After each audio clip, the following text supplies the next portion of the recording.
Ayun, may unboxing. Okay na, unboxing na tayo.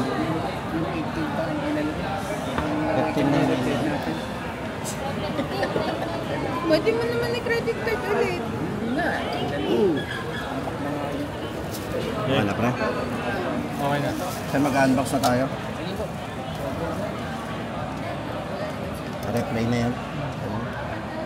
Edit mo na lang. Ayan, mag-unbox na po tayo ng ating 04T5G. Ito guys, so naghahanap ng latest model ng Infinix.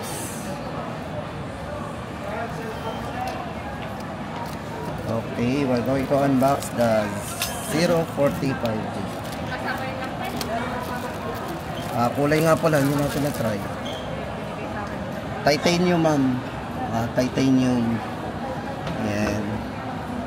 512, 24 gig maximum RAM, naka 5G. Front and rear 4K vlogging camera. Ito na guys, ang hinihintay natin. Magka-unbox tayo ng latest model ni Infinix. Inside the box, ito po yung mga kasama natin. Ito guys, makikita na natin ang design nito. Unang-una yung design po ng kanyang case. Ang pakaganda ng case po niya. Leather, naka-leather po yan. Tapos bilog na yung design ng kanyang yung camera lens. Tapos inside the box may kasama na rin siyang tempered glass, curve. At yung mga pamunas. Ito na ang unit, check na po natin. Titanium.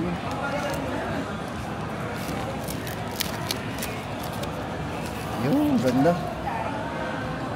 Ito guys, titanium color. Vibrant color din. Parang vibrant na ito. Tapos yung design ng kanyang camera, parang mga luxury watches ang dating. Check nyo. Tapos yung design ng tabi, check natin para makita nyo. Ito guys, first look po yan sa ating Naka JBL pa rin siya, emboss. Yan.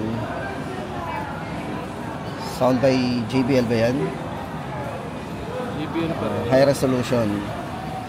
Dual speakers. Ganda oh. Elegante. Ayan guys, check na natin. Then pagdating sa kanyang yun, kanyang charging, ito yung naka 45 watts na. So fast charging po. Kaya yata naka GT. Parang sa GT din, no? Special mention ng GT20. Ayan. Naka Type C, 45 watts. Ito guys, pag-uusapan na rin natin yung kanyang specs. Buksan muna natin.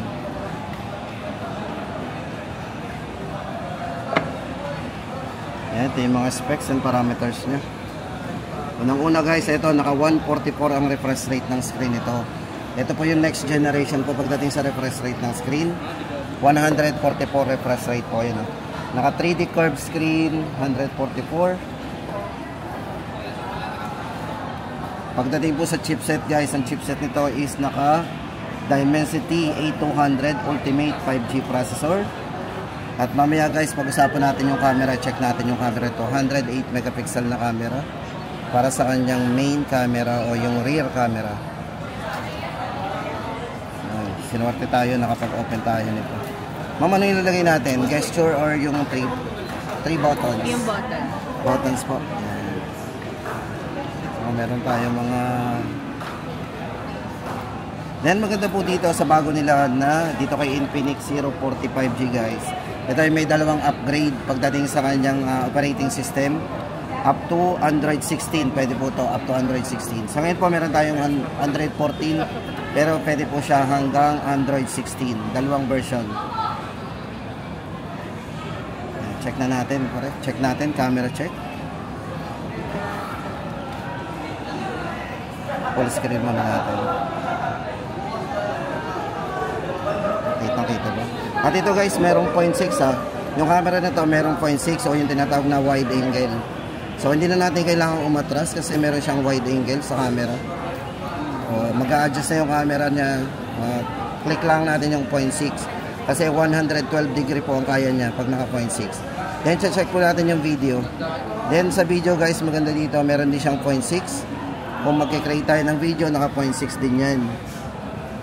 Diba? Dito makikita natin yung resolution nito sa video. Meron siyang dalawang smooth video. Meron siyang 1080p 60 frame Napaka-smooth niyan. At meron din siyang 4K resolution. So, dalawa yung smooth video nito.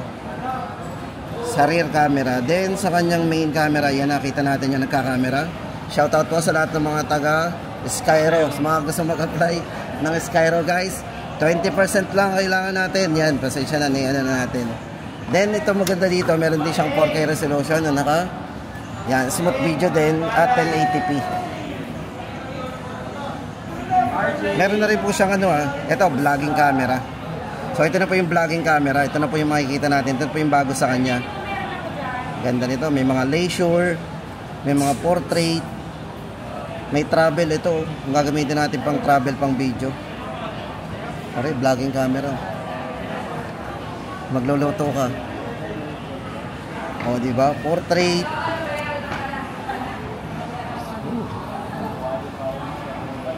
Ang daming choices.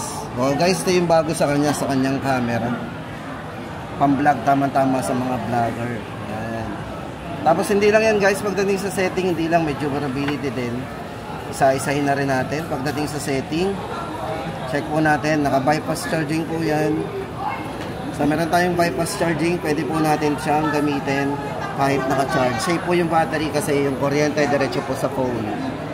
Basta i-on lang natin ang bypass. At hindi lang yan, guys. Kung halimbawa, meron ditong wireless.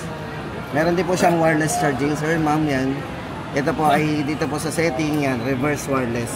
So, pwede po mag-charge dito yung mga ibang mga phone na gumagana sa wireless charging. Itatap nyo lang po dito sa likod at mag-charge na po yung ibang phone, like yung mga watch. Okay po.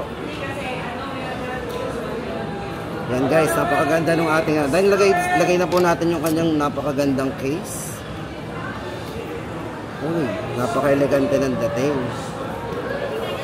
Okay, sir, check nyo naman kung ano kaganda. Uy po. Pare, tingnan mo naman, makakawak na, sir. Testing. Diba? Solid. Para tayo naka-flagship phone. Gumagana sa wireless. Naka 144. At syempre, mataas yung processor para tayo naka GT. At meron na rin tempered glass. Okay na. Okay na? Ano to?